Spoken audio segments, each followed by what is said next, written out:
তোমরা কে কে এমনি গরম গরম ভেজে বড়া খেতে ভালোবাসো কাউকে দেওয়ার আগে? যাই হোক যাই হোক, আজকের বড়াটা এত টেস্টি হয়েছিল যে ভাজতে ভাজতেই খেতে শুরু করে দিয়েছি। কি করে বানালাম, আর এই বড়াগুলো কিন্তু স্বাস্থ্যের জন্য বেশ ভালো, কারণ এটা সজনে ফুলের বড়া, কিন্তু একটু অন্যভাবে বানিয়েছি মাছের ডিম দিয়ে। চলো দেখে নিই ফটাফট কি করে করলাম। ফুলের বড়া রেসিপি বলবো, যেমনি টেস্টি সেমনি শরীরের পক্ষেও কিন্তু এই সময় খুবই উপকারী। আর এটা করতেও কিন্তু খুব ভালো, মানে তাড়াতাড়ি হয়ে যায়। কি কি লাগছে দেখিনি। এটা হচ্ছে সজনে ফুল এই সময় তো প্রচন্ড খাওয়া ভালো, আর পাওয়াও যায় খুব অ্যাভেলেবেল। তো তোমরা যাদের বাড়িতে সজনে গাছ আছে তারা তো একদম টাটকা গাছ থেকে পেরেই রান্না করবে। যেহেতু আমি আজকে বাজার থেকে নিয়ে এসেছি পেঁয়াজ কুচি, কাঁচা লঙ্কা কুচি, আর এটা হচ্ছে মাছের ডিম।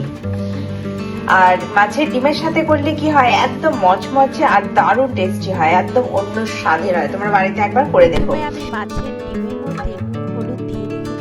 এবার এর মধ্যে পেঁয়াজ আর এই লঙ্কাটা দিয়ে দেবো, লঙ্কা কুচি আর পেঁয়াজ কুচি দিয়ে দেবো।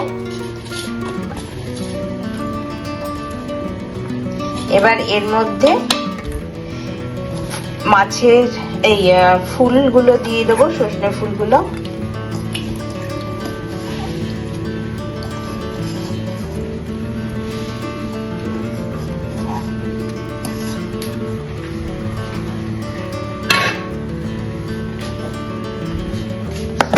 আর বেসন, আমি বেসনটা সব রকম ডাল নিয়ে আমি মিক্সিতে পেস্ট করে রাখি।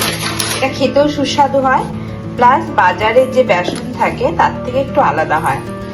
এর মধ্যে চালের গুঁড়ো দিলেও তো খুব ভালো লাগে, আমি একটু দেবো চালের গুঁড়ো অল্প করে। এবার এর মধ্যে চালের গুঁড়িটা দেবো, নিয়ে খুব ভালোভাবে মাখতে হবে।